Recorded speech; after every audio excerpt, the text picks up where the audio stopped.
على الدين كله ولو كره الكافرون أشهد أن لا إله إلا الله وحده لا شريك له وأشهد أن محمدا عبده ورسوله صلوات الله وسلامه على هذا النبي الكريم وإمام المتقين وقائد الدعاة المجاهدين وعلى آله وأصحابه أجمعين اللهم علمنا ما جهلنا وانفعنا بما علمتنا وجعلنا من المخلصين وصلى الله على سيدنا محمد وعلى آله وبارك وسلم والحمد لله رب العالمين أما بعد. Terlebih dahulu marilah sama-sama kita menyatakan setinggi-tinggi kesyukuran kehadrat Allah Subhanahu wa taala kerana dengan limpah kurniaan Allah Subhanahu wa taala kita sekali lagi diberi kesempatan, peluang dan kekuatan oleh Allah Subhanahu wa taala untuk kita menyambung pengajian kitab kita tuan-puan. Kitab berkaitan dengan protokol sembahyang di dalam sistem syariat Nabi kita Muhammad sallallahu alaihi wasallam. Jadi kita akan sambung muka surat 8 tuan, perbahasan ta'rif niat. Ini antara dipanggil juzuk niat, juzuk sembahyang, salah satu daripada juzuk sembahyang yang kita kena faham iaitu niat di dalam sembahyang. Dan ini merupakan perkara yang paling asas kerana kita nak kena niat di dalam sembahyang ini, niat sembahyang. Niat dalam takbiratul ihram yang kita nak kena niat ialah sembahyang, bukan nama tetapi diri. Walaupun kita sebut sembahyang itu merujuk kepada nama, tetapi implementnya ialah diri dia. Sebab tu kita ketika kita niat, pastikan kita tahu yang nampaknya bukan nama, yang nampak di hati kita ketika kita sebut salat, nampak dia ialah diri sembahyang. Sebagaimana kita sebut sebelum daripada ini tuan-puan, diri sembahyang ini dia terbentuknya daripada 13 juzuk. 13 juzuk itu komplit semua terbentuknya diri sembahyang di dalam syariat Nabi kita. Jadi 13. Jadi kalau tak cukup 13, tak sempurna juzuk dia, tak sempurna bahagian sembahyang, maka tidak dinamakan sembahyang menurut syariat ataupun menurut agama kita, hanyalah dinamakan sembahyang di sisi panggilan kita sahaja. Sebab itulah ada sembahyang yang sah, ada sembahyang yang tidak sah. Itu istilah itu merujuk kepada cara kita buat, pelaksanaan kita menepati dengan peraturan yang sebenar, maka dinamakan sembahyang. Jadi nak nama sembahyang itu mesti cukup 13 juzuk dia, 13 juzuk. Jadi apabila cukup 13 juzuk baru dinamakan diri. Jadi nak nama diri dia tu dia ada 17 bahagian ataupun 17 juzuk daripada sembahyang itu. Baik, kita bincang malam ni tuan, satu juzuk daripada 13. Apa dia? Iaitu niat. Qala al-musannif rahimahullahu subhanahu wa ta'ala. Perbahasan ta'rif niat. Ini perbahasan ta'rif ataupun definisi ataupun makna ataupun hakikah ataupun diri. Banyak dia punya termah dia. Ta'rif, definisi, pengertian, makna, hakikatun, ataupun dipanggil diri. Sama saja. Cuma pelbagai gaya bahasa maknanya satu, iaitu ta'rif niat, diri niat, makna niat, hakikat niat, sama, iaitu merujuk kepada diri. Niat ini apa dia yang dipanggil niat, yang kata makna niat, ta'rif niat, definisi niat, pengertian niat, hakikat niat, diri niat. Itu dia punya kepelbagaian istilah menunjukkan makna yang sama. Tuan Syekh Daud Al-Fatani menyebut di dalam kitabnya Munyatu Musalli, antara kitab popular dan masyhur tulisan ataupun karangan Al-Allamah Tuan Syekh Daud Al-Fatani Cetakan perniagaan Normah Kuala Lumpur terbitan Khazanah Fataniyah di muka surat 8 menyatakan dengan katanya erti niat itu. Kata Syekh Daud Al-Fatani, makna niat ataupun erti niat, qasdun syai'in muqtarinan bil fi'li ataupun muqtarinan bi fi'lihi. Itu salah baris tu, bukan muqtaranan, muqtarinan bi fi'lihi. Jadi qasdun ataupun qasdu ataupun qasdun, yang tepatnya adalah qasdun syai'in muqtarinan bi fi'lihi. Itu dia punya ta'rif niat. Jadi niat ni tuan-puan, dia beza di antara lafaz, dan dia beza di antara perkataan hati, dan dia beza di antara azam. Ada 4 benda. Yang kita nak bincang malam ni ialah niat. Sebab yang tu yang kita nak wajib ada di dalam solat kita. Ketika takbir Allahu Akbar, nak kena niat. Niat apa dia? Niat sembahyang. Jadi kita nak tahu tuan-puan, benda yang paling basic, apa dia niat. Terkadang kita yang ada dalam hati kita bukan niat, tetapi perkataan dan percakapan hati. Lafaz, perkataan di bibir itu dipanggil lafaz, dipanggil perkataan. Itu bukan niat. Dalam mazhab kita saja dipanggil talaffuz bin niat, ini sunat. Mengungkapkan niat dengan bahasa ataupun dengan perkataan itu hukumnya dalam mazhab kita sunat, tapi tidak disunatkan di dalam mazhab lain. Mazhab Maliki tak sunat, mazhab Hanafi pun tak sunat. Sebab tu kita tengok mazhab Maliki dan Hanafi, dia tidak ada lafaz, dia pergi Allahu Akbar, tidak ada usalli. Tapi mazhab kita usalli itu sunat, dia panggil talaffuz bin niyah. Itu bukan niat, itu dia panggil perkataan. Sebab tu kita nak bincang malam ni 4 benda ini yang kita nak fokus ialah niat. Tapi kita kena tahu 3 benda lagi supaya kita tahu compare. Oh ini niat, oh ini perkataan, oh ini bisikan hati, perkataan hati. Oh ini dipanggil apa nama, ini azam. Niat ni tuan-puan, dia panggil qasdun syai'in muqtarinan bi fi'lihi. Qasdun, ingat. Tu ingat ataupun kita sedar, tu dia panggil lintas. Bahasa moden makna lintasan. Ingat, sedar, ataupun kita bahasa moden dipanggil lintasan, terlintas, bukan bercakap, bukan hati bercakap, bukan. Kalaulah hati kata aku sembahyang fardu Isya 4 rakaat tunai kerana Allah Ta'ala, itu percakapan hati, bisikan hati, itu bukan niat.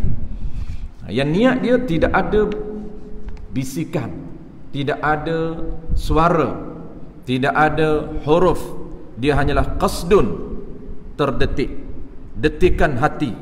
Itu dipanggil ingat hati. Syai'in, tentang sesuatu benda yang kita nak buat. Kalau fokus kepada perbincangan kita, ingat kepada sembahyang, terdetik tentang sembahyang. Muqtarinan bi fi'lihi, ini beza di antara azam.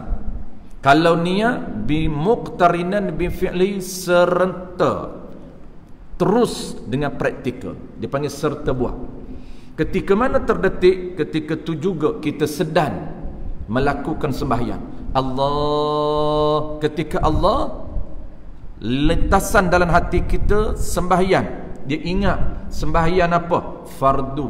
Fardu apa? Zuhur ataupun Isya 3 rakaat tunai kerana Allah Ta'ala. Jadi itu kita akan bincang. Itu dipanggil part, dipanggil bahagian juzuk niat. Kalau tadi juzuk sembahyang, niat ini tuan-puan, dia ada juzuk dia pula. Benda yang kita nak lintas di hati kita, ada berapa benda yang wajib kita kena ingat, ada berapa benda yang sunat kita kena ingat. Itu dipanggil detikan hati, lintasan hati, ataupun sedar hati, ingat hati. Itu makna terjemahan dalam pelbagai bentuk bahasa yang kita boleh pilih, bahasa yang paling mudah untuk kita faham. Tu dia panggil qasdun syai'in muqtarinan bi fi'lihi. Jadi ketika kita Allahu Akbar, memang kita sedar, memang kita ingat, memang kita terdetik di hati kita. Apa detikan dia? Syai'in, tentang sesuatu. Jadi di sini sesuatu itu merujuk kepada sembahyang. Dia terus terdetik nampak sembahyang, dia ingat sembahyang. Jadi sebab itulah tuan-puan, kenapa kita nak kena tahu tata cara sembahyang. Sebab kita nak nampak di dalam takbir Allahu Akbar, kita nak detik hati kita sembahyang, nak bagi nampak sembahyang, nak bagi ingat sembahyang, bukan ingat nama. Sebab tu malam ni tuan-puan, pengarang nak memperkenalkan kepada kita diri sembahyang, supaya ada di dalam niat bukan nama tetapi diri. Apabila kita terbayang sembahyang, bukan terbayang nama, bukan bela dalam minda kita, nampak dalam minda kita kerangka sembahyang, juzuk sembahyang, diri sembahyang. Macam tuan-puan, apabila saya kata Ban, rumah kat mana? Dia kata Presiden 9. Sebut rumah, dia nampak terbayang rumah dia. Dia tak nampak RUMAH, tak. Bukan dia nampak nama, dia nampaknya dalam rumah, terbayang di rumah dia. Ban, kereta abang ada 5 kereta. Abang malam ni bawa apa? Bawa BM, Ustaz. BM tuan-puan, terus terbayang di minda dia, warnanya, pintunya, kiri, kanan, depan, semua spontan. Kenapa? Kerana dia kenal diri kereta dia, walaupun ada 5. Ada Merc di rumah dia, ada BM di rumah dia, ada Ferrari di rumah dia, ada Kac di rumah dia. Tapi sebut Merc nampak, sebut Merc apa nama ini, BM nampak, Ferrari nampak. Kenapa? Kerana dia kenal setiap satu diri, bukan nama. Bukan dia nampak huruf BM itu, tak nampak kereta, kerana BM tu nama. Yang dia sebut nama, yang dia nampak diri. Begitu juga sembahyang tuan-puan, yang kita nak kena belajar supaya kita kenal diri sembahyang, bukan sekadar nama yang kata SEMBAHYANG, bukan yang tu. Yang tu nama sahaja. Tapi kita kena nampak 13 juzuk.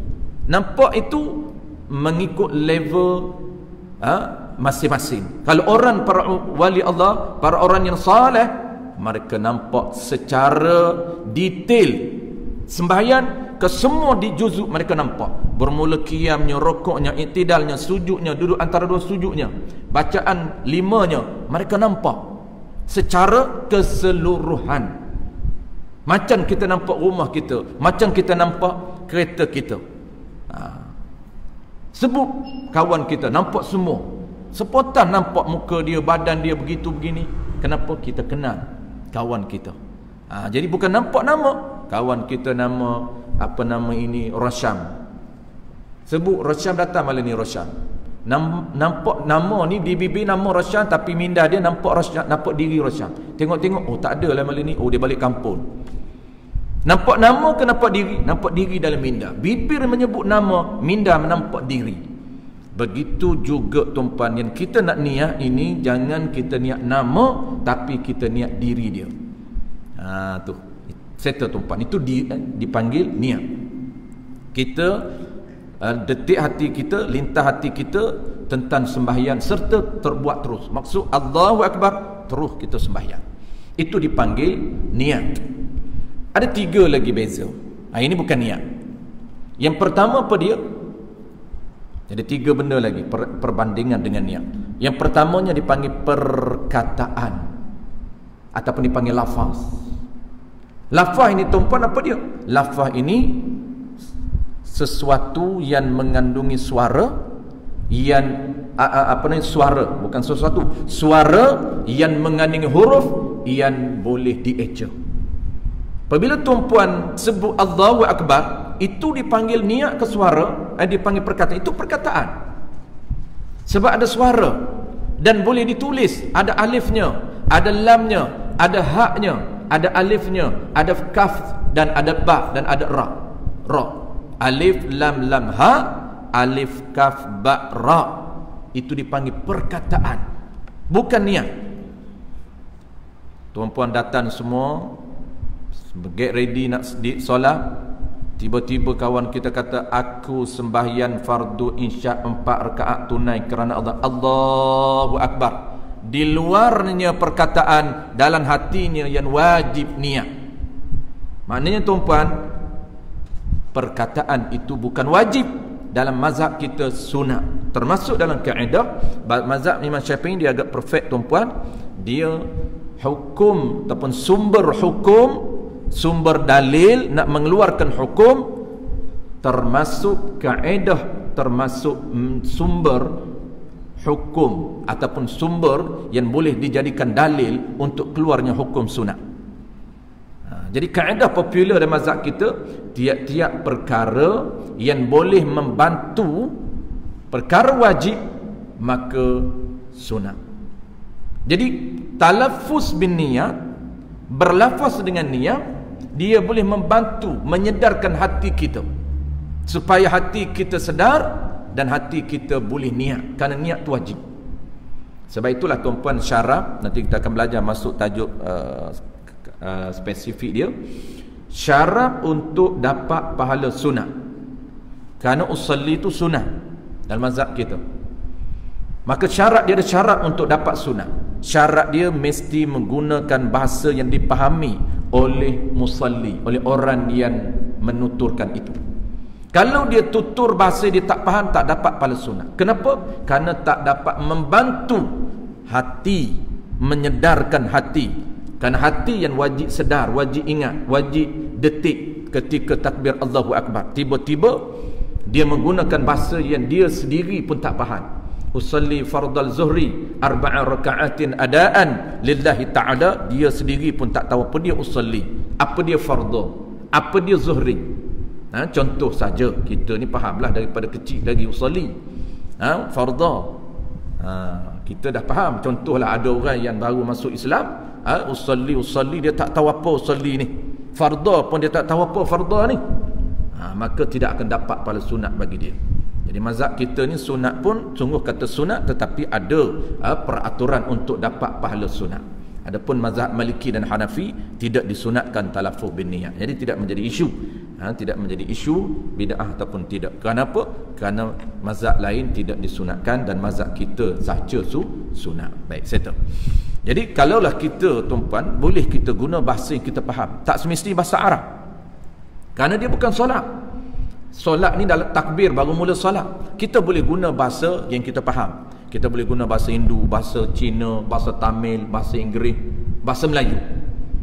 Kita ubah, lama dah guna bahasa Arab. Mensalli fardal isya 4 raka'atin ada' lillahi ta'ala, maka malam ni kita nak ubah versi Melayu pula. Macam mana Melayu? Sahaja aku sembahyang fardu isya, fardu isya 4 rakaat tunai kerana Allah Ta'ala. Allahu Akbar. Nanti kawan kita cakap, apa bercakap Melayu ni? Semayang mana boleh bercakap Melayu? Itu tak semayang lagi. Semayang dia mula takbir baru mula salat. Lepas tu kena tahu yang kata semayang ni apa juzuk dia. Talaffuz bin niyat bukan juzuk sembahyang, bukan sebahagian daripada diri sembahyang. Yang kata sebahagian daripada diri sembahyang ialah niat, takbir, qiyam. Itu sebahagian daripada diri sembahyang. Kita boleh guna bahasa kita faham. Baik, ada dua lagi tuan-tuan. Apa dia dua? Pertamanya perkataan, kita dah tahu itu bukan niat. Yang keduanya ialah dipanggil hadithun nafsi, dipanggil perkataan hati, bisikan hati. Ini juga bukan niat. Hadithun nafsi, perkataan hati, bisikan hati. Contoh macam mana?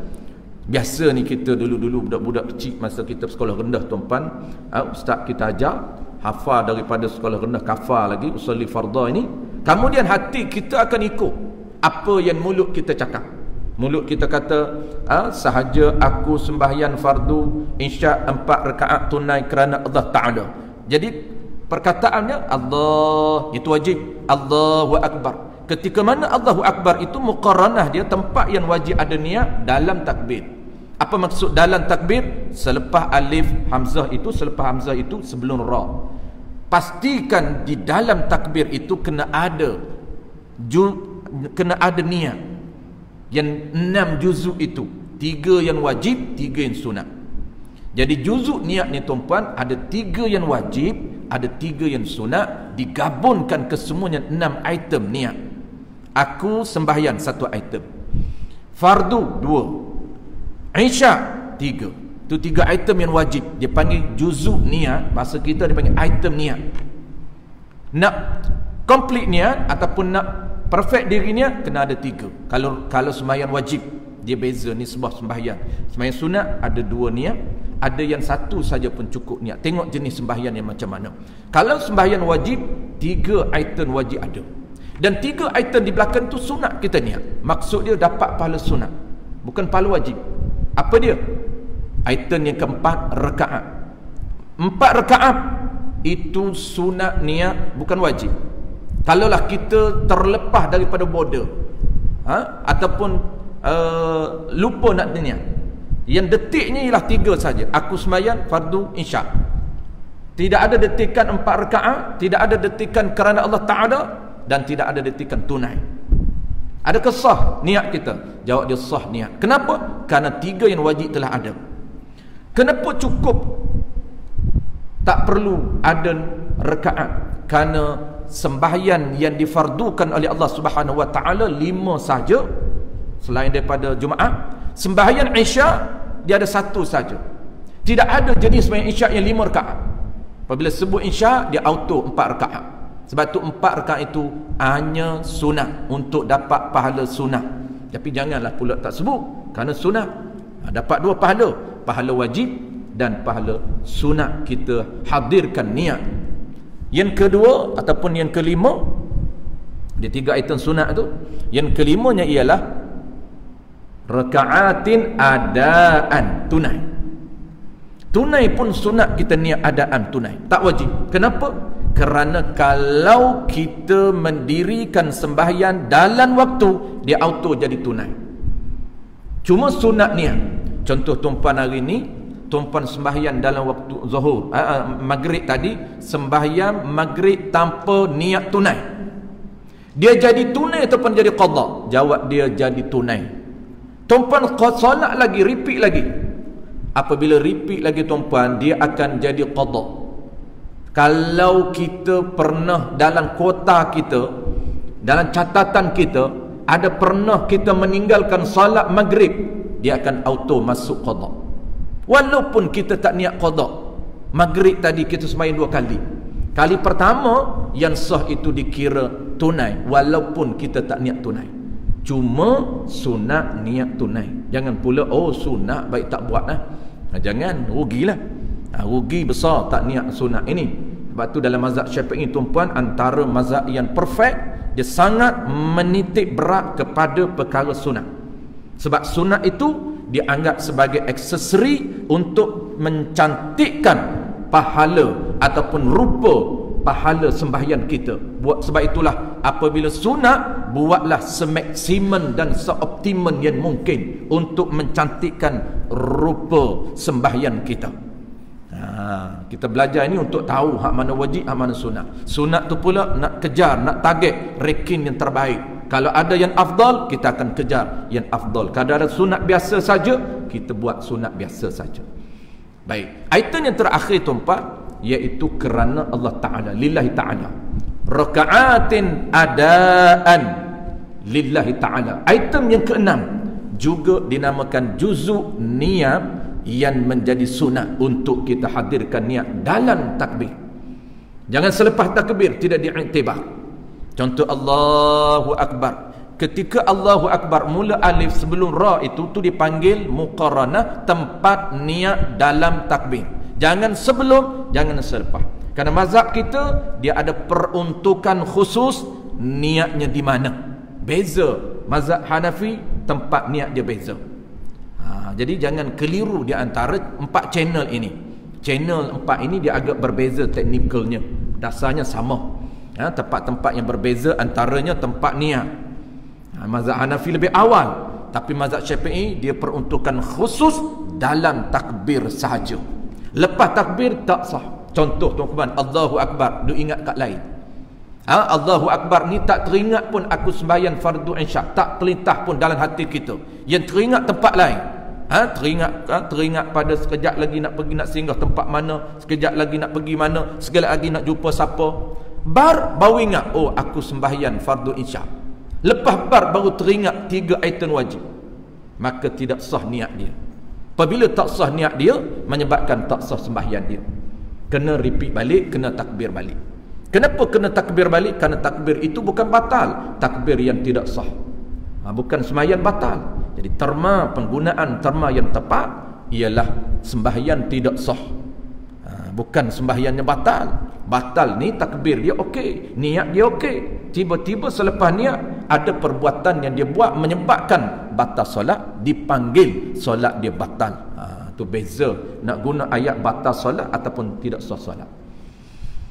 Baik, last sekali tuan-puan, kita dah tahu niat, kita dah tahu yang kedua perkataan, kita dah tahu bisikan. Jadi bisikan tu tuan-puan dia bukan niat. Mulut, hati duk cakap aku sembahyang, mulut kata aku sembahyang fardu isya 4 rakaat tunai kerana Allah. Allah panjang dia tarik sampai 14 rakaat tu tuan-puan. Kenapa? Nak matching dengan bisikan hati dia.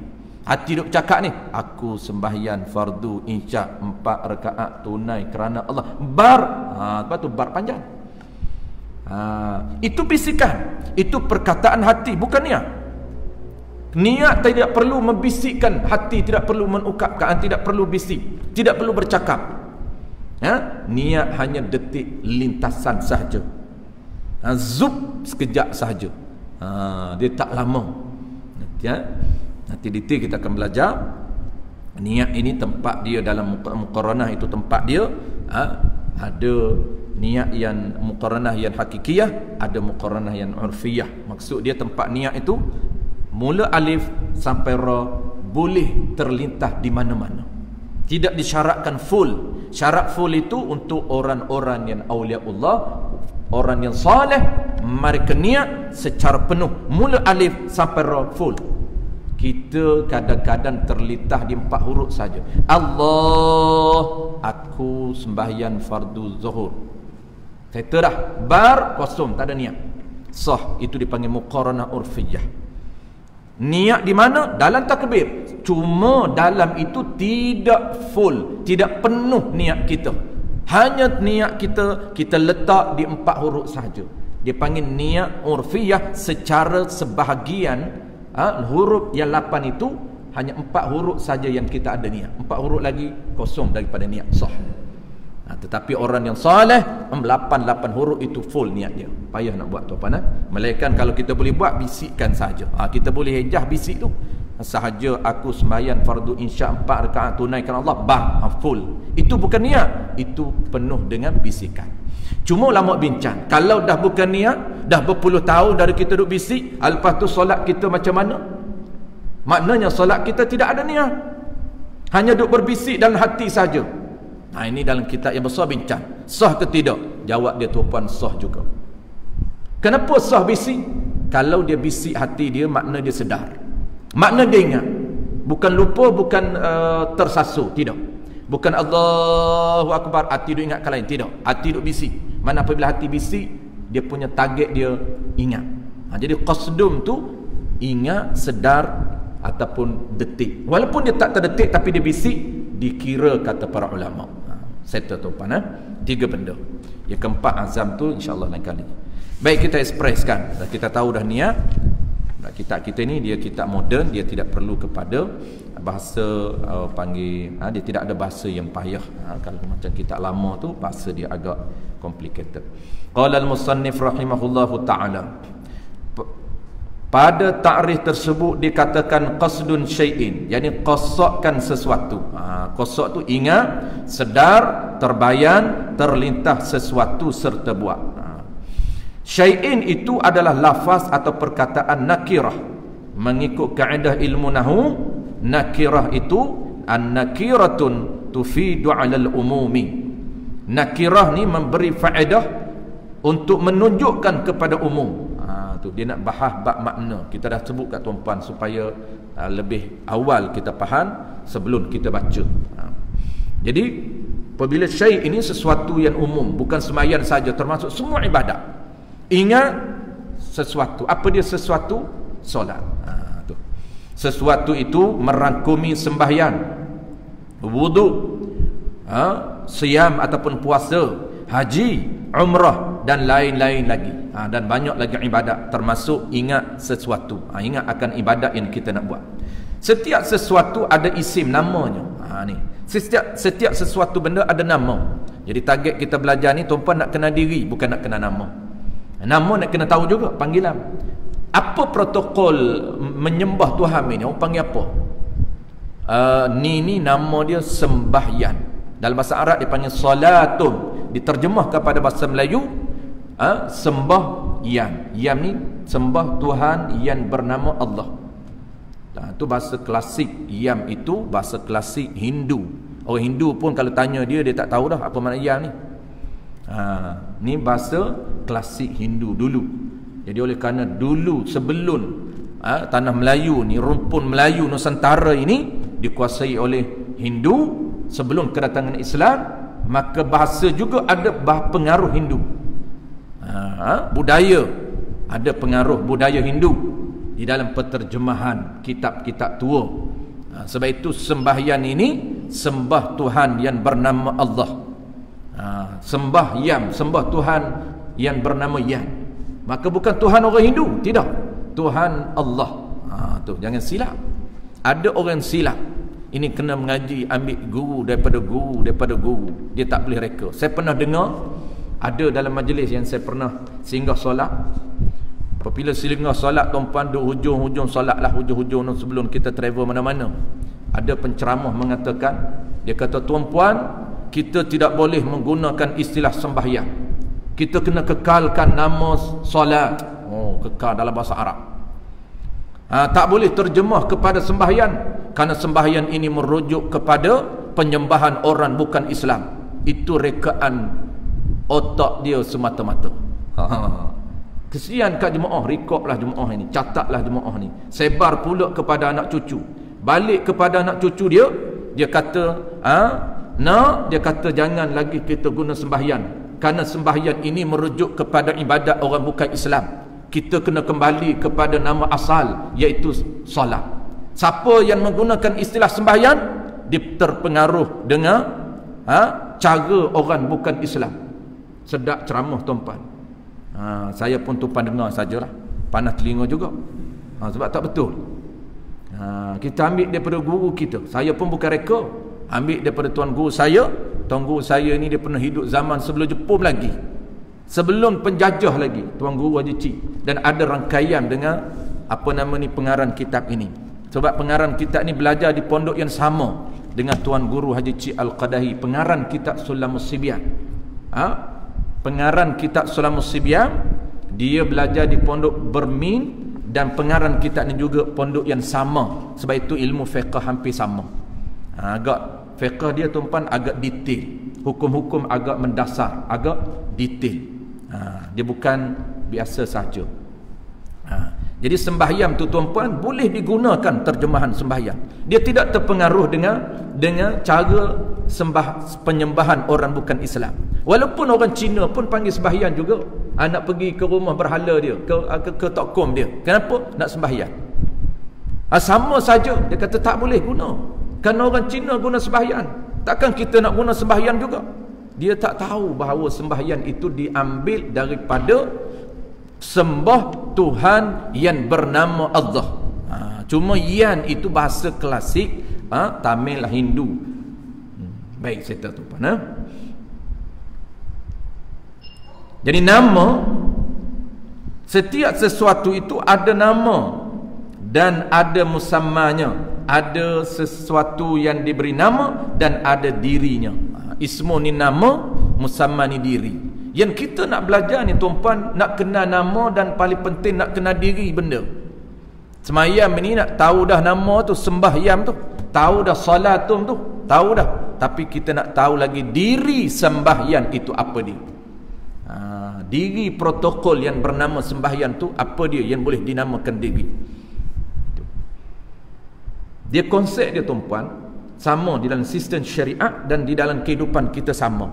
Dan kehidupan kita pun dia ada tiga benda juga. Cuma asas ada dua. Pertama ada nama, yang kedua ada diri, yang ketiganya ada sebab, ada rahsia dia. Kenapa dinamakan begitu?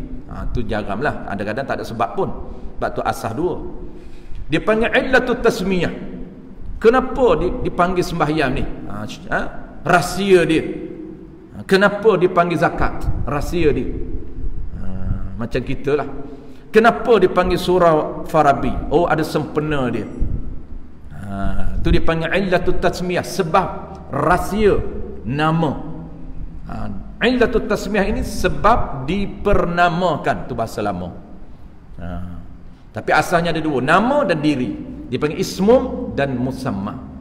Setiap benda ada. Sebab tu tempat pun ada, nama, benda pun beza. Macam buah, saya biasa sebut kat tuan-puan, saya lupa dah lama dah saya biasa sebut dulu. Cempedak tu, tuan guru saya pernah cerita. Asal usul nama cempedak. Cempedak ni asal dia antara pokok liar. Pokok liar. Maksudnya pokok yang tumbuh di dalam hutan. Dia bukan tanaman yang kita jadikan tanaman, orang panggil apa, tanaman yang macam rambutan, durian. Kalau binatang peliharaan dan binatang liar. Ni pokok ni ada pokok liar yang hidup di pokok di apa nama ni, hutan, dan ada pokok yang dia tanam di sekitar. Jadi apa panggil apa, tanaman dia. Jadi cempedak ini asalnya adalah pokok liar. Cempedak itu, kata tunggu saya, asal dia ialah tak ada nama. Asal tak ada nama. Jadi ada 3 ataupun 2 orang, isteri dia tak follow. Bapa dan anak keluar ke hutan mencari kayu. Orang dulu tuan-puan, antara sumber ekonomi dia menjual kayu. Masuk hutan cari kayu api, jual. Masuk hutan cari kayu api untuk apa? Untuk masak. Saya sempat tuan-puan dulu, hidup susah dulu tuan-puan, gas ni baru ada je. Gas ni tahun 80 ke 90 baru ada kat rumah saya. Elektrik pun baru ada tahun 85. Kampung saya tu dia ada pedalaman sikit. Saya ada 2 kampung. Di Pasir Mas tu agak bandar, pinggir, itu awal lagi elektrik ada. Tapi tahun 80-an masih dengan kayu api lagi. Satu kampung lagi di kawasan Rantau Panjang, dalam sikit. Yang tu tahun 87 baru masuk elektrik. Dan kami tuan-puan ketika tu pakai gas memang baru sangat, tahun 90 saya ingat. Pakai kayu api. Masak dapur tanah tu, dapur asal tu. Masuk ke depan ni, kiri kan apa sekitar rumah kita ni memang getah kebun ni. Kebun getah dan juga apa nama ni, hutan. Tak ada kayu getah nak masak, kita masuk hutan cari kayu. Memang orang dulu macam tu. Jadi 2 orang ni, anak dengan bapa ni masuklah cari sumber kayu api. Nak buat apa nama ini, nak jual dan juga untuk kegunaan dia sendiri. Apabila masuk lama tuan-tuan rasa lapar, apa saja buah yang nampak, yang terlitah, dia makan, dia bedal semua. Tak ada mabuk tak mabuk. Orang dulu tuan-tuan, dia nak tahu buah, dia tak kenal buah apa. Tapi nak tahu boleh makan tak boleh makan, salah satu petua dia tengok buah ni kera ni tuan-tuan, kera makan ataupun tidak. Kalau kera makan, orang tua berani makan, insya-Allah tak mabuk dia kata. Tapi kalau buah yang kera pun tak makan, jangan makan, bahaya. Ini kera lebih pintar daripada kita untuk kenal pasti buah yang mabuk ataupun tak mabuk. Kita tidak ada kepakaran. Kita ada pakar makan saja. Patan tengok buah nampak masak sedap, bedal. Kera tak bedal, kita bedal lah, bahaya. Tengok kera ada jatuh, bekas jatuh, tengok ada bekas kera makan, berani ambil. Jadi 2 beranak ni tuan-puan, Adiah dengan bapa ini, dia ambil satu buah, dia makan buah cempedak ni, makan sedap, tapi tinggal. Tinggal, lalu masuk lagi hutan, tak bawa bekal. Lepas makan tinggal aja, tak ada nak bawa bekal ni sebab buah banyak. Tiba-tiba lapar balik, dia kata buah dah tak ada dah ni, buah ni. Buah dah tak ada dah. Tadi kita tak bawa, kita tinggal buah tadi ni. dia pakak dua beranak ayah dengan anak dia ni, kita ambil buah yang kita makan tadi. Kita gustan balik tempat yang kita makan, kita tinggal tadi, kita pergi balik. Dah banyak dah buah kita makan, tapi yang sedapnya buah cempedak ni. Dia pakak dua beranak ni tuan-puan, dia pun masuk balik. Hundur gustan balik. Lalu sambil-sambil tu dia pun duk kira lah dengan anak dia ni. Anak dia kata, "Pak, cam ke tak buah tadi? Ingat tak? Mana cam ni ingat tak?" Pok dia kata, tak berapa cam lah. Lepas tu dia kata, berjalan-berjalan anak dia tanya lagi, "Pak, cam ke?" Lepas tu bapak dia kata, "Tak." Tak apalah, bapak dia kata, "Kita pergi je lah cari. Dah bakar banyak dah bedar, banyak buah dah bedar. Last sekali hak sedap. Buah cempedak terlalu sedap." Duk main macam tu. Mak anak dia kata, "Ingat ke depok ni? Cam." Ingat tu cam lah. "Cam ke depok ni?" Dia bahasa orang Kedah dengan orang Kelantan, dia sama cam. "Ban, cam tak saya? Saya kenal abang ni. Abang cam tak saya?" "Cam tu nak kenal tak?" Pak dia duk jawab ke tu. Pak dia kata, "Tak." Duk main cam, pak, "Tak."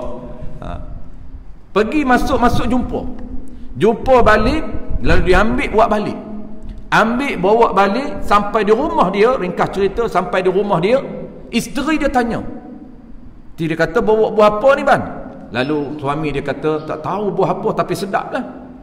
Dia kata, "Kita orang dah bedar dah, memang sedap. Sebab tu buat balik ni. Buat balik baki ni sebab sedap." Lepas tu isteri dia tanya lah, "Ada buah apa sedap ni?" Dia kata dia suami, dia tak tahu buah apa. Lepas tu nak panggil apa? Itulah panggil campak dak. Dia asal nama dia, tuanku saya melawak wallahu alam. Saya pun ambil saja tuan-puan cerita ini daripada tuan guru. Lalu dia kata asal dia nya campak dak ni, maka berubah nama ni, dia kan anjal bahasa ini. Jadi hari ni moden cempedak. Pak hilang dah. Pak tu bahasa bahasa Kelantan saja, bahasa Kedah saja. Habis itu kita sambung balik tuan-puan.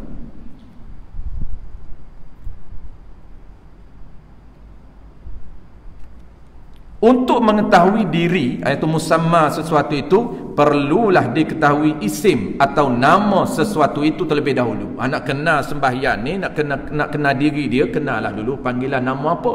Kenal panggilan dulu, baru kita kenal diri. Dan untuk mengetahui sesuatu itu adalah dengan takrifnya. Nak tahu diri benda, kena tengok takrif dia, kena tengok makna dia, kena tengok pengertian dia. Apa dia pengertian dia? Takrif solat ialah dari segi bahasa, ialah doa.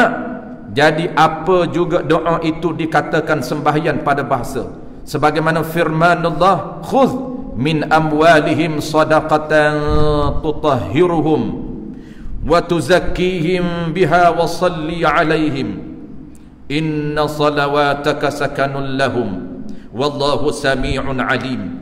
Ambillah sebahagian daripada harta mereka, menjadikan sedekah, yakni zakat, supaya dengannya engkau membersihkan mereka itu daripada dosa dan mensucikan mereka, yakni akhlak yang mensucikan daripada akhlak yang buruk.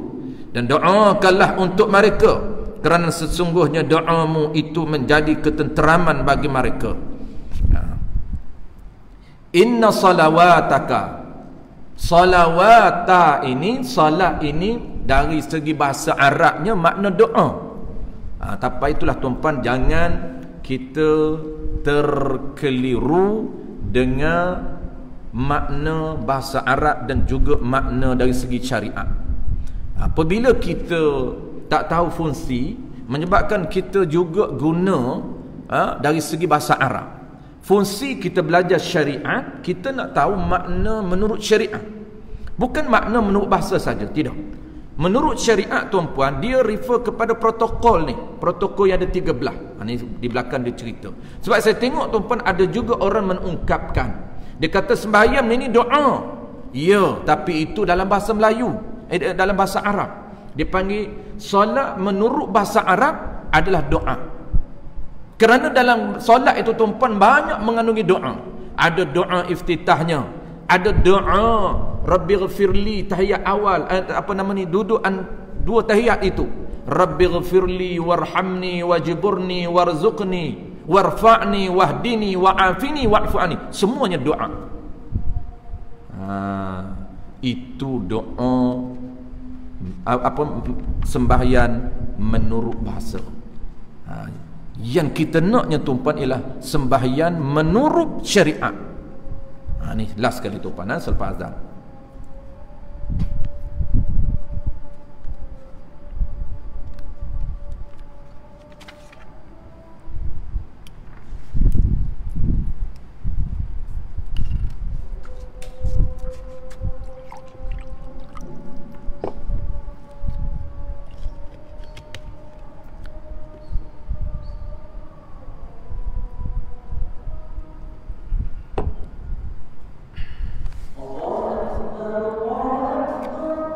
Allahu Akbar, Allahu Akbar.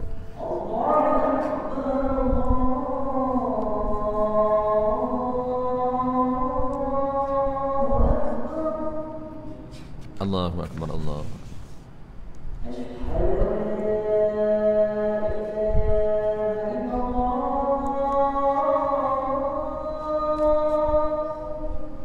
Asyhadu an la ilaha illallah.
التامة صلاة القائمة آت سيدنا محمد الوسيلة والفضيلة والشرف والدرجة العالية الرفيعة وبعثه مقام المحمود الذي وعدت إنك لا تخلف الميعاد. InsyaAllah kita sambung sekali lagi tuan-tuan, settlekan diri sembahyang. Jadi makna sembahyang ini kita tahu ada dua makna, tapi yang kita target, yang kita fokus ialah makna di sisi syariat ataupun dia panggil makna menurut ilmu fiqh. Kalau makna menurut bahasa Arab itu just kita nak tahu orang Arab ni kalau dia sebut solat apa makna di sisi orang Arab. Makna dia ialah doa. Kalau orang Arab kata sallu, salat. Mana orang Arab kata doa. Tu. Sebab tu dipanggil bahasa Arab solat ini merujuk kepada doa. Kerana banyak doa di dalam protokol solat. Tetapi yang kita nak ialah doa di dalam sembahyang di dalam syariat. Di dalam agama kita apabila sebut salat, dia merujuk kepada diri dia yang ada 13 juzuk. Itu. Apabila kita sebut jom salat, dah masuk waktu dah, jom salat. Maksud jom mendirikan 13 juzuk. Itu. Apabila kita kata jom solat, bukan jom berdoa, jom kita sama-sama mendirikan 13 juzuk solat, 13 juzuk sembahyang. Komplit 13 barulah dinamakan diri sembahyang. Itu settle. Baik, kita dah tahu tuan-tuan, kita baca saja. Dari syarak, dari segi syarak iaitu aqwalun wa af'alun muftatahatun bitakbiri wa mukhtatamatun bitaslimi bisyara'ita makhsusatin. Itu orang panggil sembahyang dari segi diri. Kerana diri dia panjang kalau nak cerita tuan-tuan. Diringkaskan nama mudah. Diberikan nama panjang diri ni ada 13 ni, tak larat nak susun 13, maka ada nama untuk memudahkan panggilan. Sebab tu lahirnya nama. Jadi 13 ini, juzuk 13, komplit 13 ini dinamakan dia ini untuk memudahkan panggilan. Nama dia lah solatun ataupun sembahyang. Kalau orang tanya, boleh tak beritahu apa dia sembahyang ni? Makna dia nak tahu diri, bukan nak tahu nama. Dia dah sebut nama, saya tahu sembahyang ni, tapi saya tak cam lah mana satu sembahyang, mana satu zakat. Oh, kita kata sembahyang ini hak ada 13 juzuk tu. Sembahyang hak jenis ada rokok, sujud, iktidal. Cukup 13. Itu sembahyang. Dia minta kita gambarkan diri sembahyang. Kalau dia kata boleh tak cerita sembahyang ni apa beza dengan zakat, apa beza dengan sedekah, apa beza dengan baca Quran, kita cerita kepada dia diri sembahyang.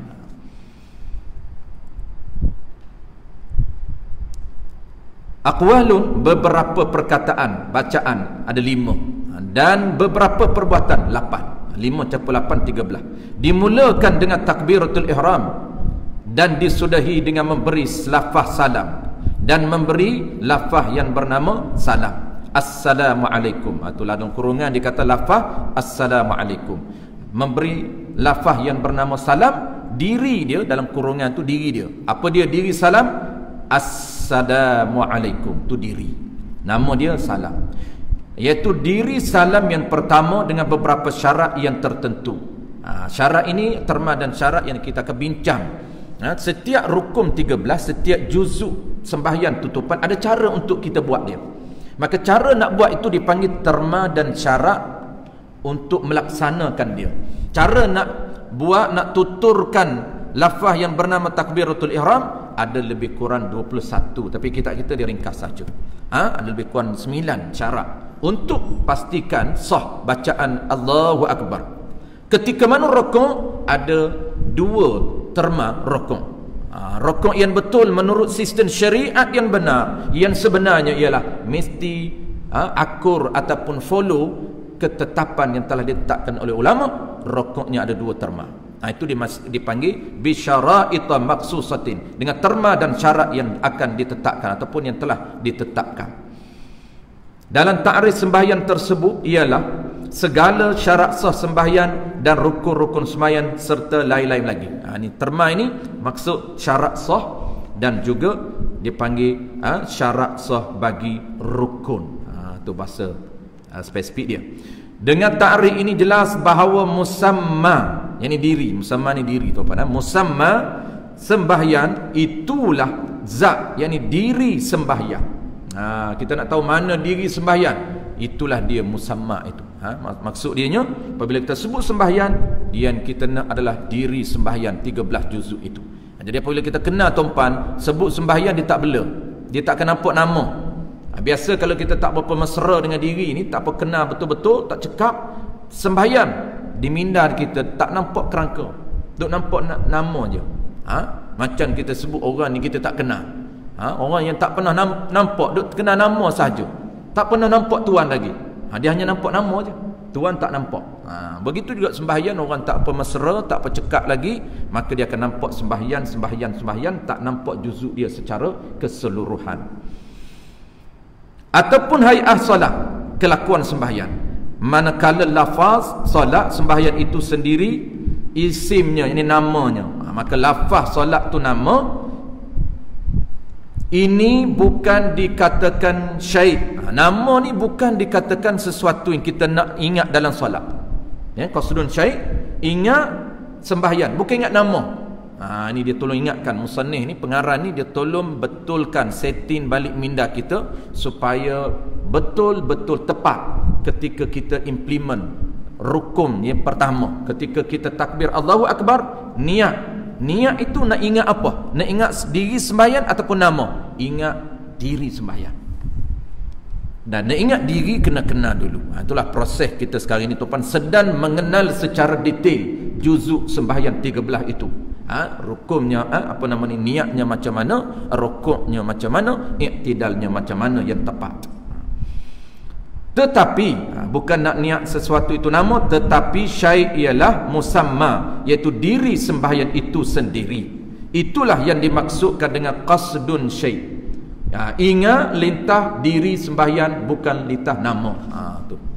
Jika kita kembali lihat kepada ta'rif niat tersebut di atas, iaitu qasdun syai'in muqtarinan bi fi'lihi, artinya qasdkan, ingat lintas sesuatu, iaitu diri sembahyang. Musammanya tu diri sembahyang.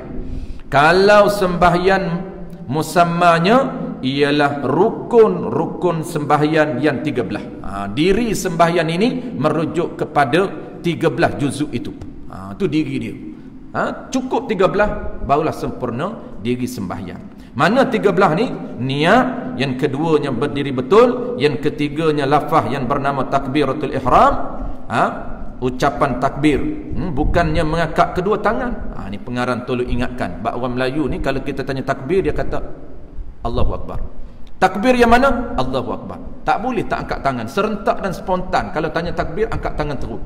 Yang takbirnya ialah ucapan di bibir, itu wajib, itu juzuk sembahyang, rukun sembahyang. Adapun mengangkat dua tangan itu sunat hai'ah di dalam mazhab kita. Dapat reward bayaran pahala sunat, bukan wajib.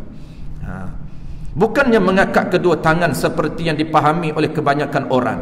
Yang keempat, membaca surah yang bernama Fatihah. Yang kelima, rukuk serta tumakninah. Yang keenam, i'tidal serta tumakninah. Yang ketujuh, sujud serta tumakninah. Yang ke-8, duduk antara dua sujud serta tumakninah. Yang ke-9, membaca tasyahud akhir. Yang ke-10, membaca selawat ke atas Nabi. Yang ke-11, duduk untuk membaca tasyahud akhir, selawat pada tasyahud akhir dan memberi salam. Yang ke-12, memberi salam, iaitu ucapan Assalamualaikum, diri salam, bukan nama. Atau adapun salam itu nama. Memberi nama, memberi lafaz yang bernama salam, iaitu dirinya yang berbunyi Assalamualaikum. Bukannya berpaling muka, itu adalah sunat. Paling muka itu sunat. Yang ke-13 terakhir, tertib, iaitu mengikut susunan rukun sembahyang. Wallahu a'lam. Jumlah yang tersebut di atas adalah mengikut majoriti pendapat ulama fiqh, dan selebihnya adalah ikhtilaf ulama. Ada ulama kata 17 rukun, tapi itu khilaf. Yang muktamad adalah 13. Semua rukun yang tersebut adalah diri sembahyang, dan disebut juga hai'ah salat, yakni kelakuan sembahyang. Wallahu a'lam. InsyaAllah bulan depan tuan-tuan kita akan sambung. Adapun lafaz aku sembahyang fardu zuhur 4 rakaat adalah terjemahan daripada lafaz Arab. Wallahu a'lam. InsyaAllah sambung adapun lafaz.